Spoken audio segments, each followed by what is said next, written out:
नमस्कार। मुंबई में foot overbridge गिरा है, 6 लोगों की मौत हो चुकी है, 20 से ज्यादा लोग घायल हैं।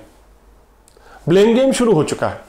किसका पुल था, किसने बनाया, बीएमसी ने या रेलवे ने, कैसे गिरा, किसकी वजह से गिरा, नहीं, अभी तक नेहरू पर दोष नहीं मढ़ा गया है। लेकिन भरोसा नहीं, चुनाव का समय है, नेहरू को घसीटा जाएगा। इंतजार कीजिए। कल जैसे यूएनएससी में चीन के हाथों भारत की डिप्लोमेटिक हार का ठीकरा भी नेहरू के सर फोड़ दिया गया। जैसे मैंने आपको कल अपने शो में भी बताया था, इसी शो में, कि नेहरू की वजह से ही मसूद अजहर को अंतर्राष्ट्रीय आतंकी नहीं घोषित किया जा सका। कोलकाता के टेलीग्राफ अखबार ने इसी मुद्दे पर, कि किस तरह से नेहरू को हर बात के लिए ब्लेम किया जाता है, इसी मुद्दे पर आज एक लेख लिखा और अपने अनूठे अंदाज में व्यंग भी किया। व्यंग के निशाने पर ऑब्वियसली मोदी, बीजेपी और संघ परिवार। टेलीग्राफ ने एक लेख में नेहरू का ये पोस्टर बनवाया। लिखा, नेहरू वांटेड, प्रथम पापी, यानी दी ओरिजिनल सिनर। कैसे?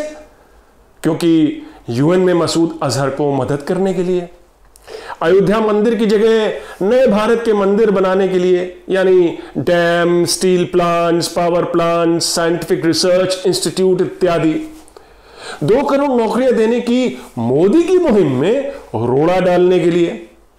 Wanted Modi, wanted Nehru.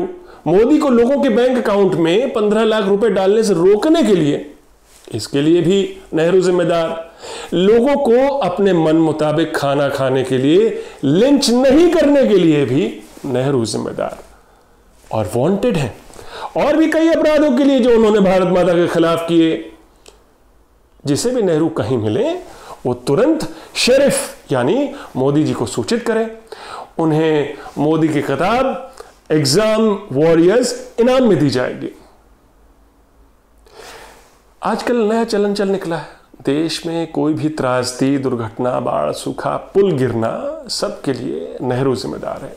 मुंबई में पुल गिरा, चूक या तो रेलवे की है, बृहन मुंबई कॉरपोरेशन की, जो दोनों एक दूसरे पर आरोप लगाते रहे। यहां पर यह बताना जरूरी है कि यह फुट ओवरब्रिज नेहरू के मरने के लगभग 25 साल बाद बना। सन 1988 में छत्रपति शिवाजी टर्मिनस के उत्तर में बना यह फुट ओवरब्रिज लोगों को स्टेशन से दूसरी ओर ले जाने का जरिया है। बताया जाता है कि इस ओवरब्रिज का रोज लगभग 2 लाख लोग इस्तेमाल करते हैं।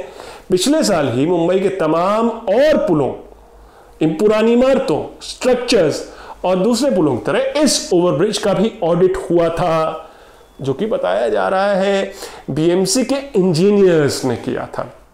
यानी बीएमसी ने ही बनवाया होगा ये पुल। है, इस ऑडिट में ये इंजीनियर्स ने पाया कि इस पुल में वैसे तो बस कुछ मामूली से रिपेयर की जरूरत है और कुल मिलाकर ये ओवरब्रिज सुरक्षित है, और इंजीनियर्स ने उसे सेफ्टी सर्टिफिकेट भी दे दिया। अब सवाल ये उठता है कि ये फुट ओवरब्रिज अगर सेफ्टी के लिहाज से ठीक था तो गिरा क्यों? और अगर गिरा तो क्या इसका ऑडिट करने वालों से कोई चूक हुई? ऑडिट करने वाले लोग कौन थे? बीएमसी देश की सबसे धनी म्युनिसिपल कॉर्पोरेशन है। बीएमसी में शिवसेना और बीजेपी का दबदबा है। दोनों के पास कुल मिलाकर 227 में से लगभग 175 सीटें हैं पार्षद। अब चूंकि पुल गिरा, कई लोग मरे, कई जख्मी हुए, तो मुख्यमंत्री देवेंद्र फडणवीस को भी बयान देना पड़ा। अब चूंकि लोकसभा चुनाव मुहाने पर है और मरने वाले लोग देश के वही आम नागरिक हैं जो वोट भी डालते हैं, तो फर्नांडिस साहब ने आनन फानन में ये माना कि लगता है बीएमसी ऑडिट में कहीं चूक हुई और दोषियों को आज शाम तक ही चिन्हित करके आइडेंटिफाई कर लिया जाएगा और जरूरी कार्रवाई भी की जाएगी। पुलिस को आदेश दिए जा चुके हैं।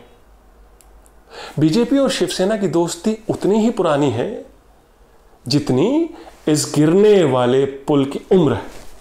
बस फर्क यह है कि पुल गिर गया, बीजेपी और शिवसेना के रिश्ते पहले से और मजबूत हुए।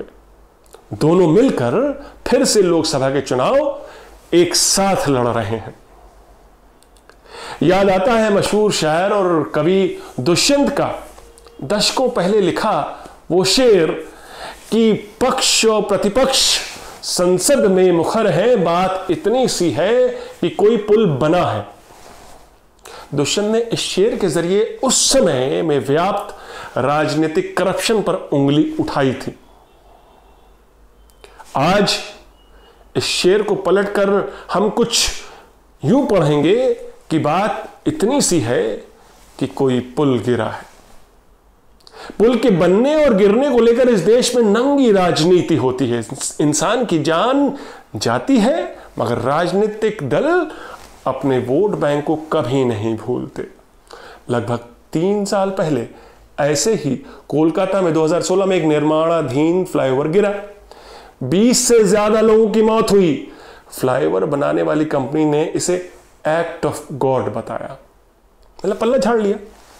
कुछ दिन बाद प्रधानमंत्री मोदी कोलकाता पहुंचे।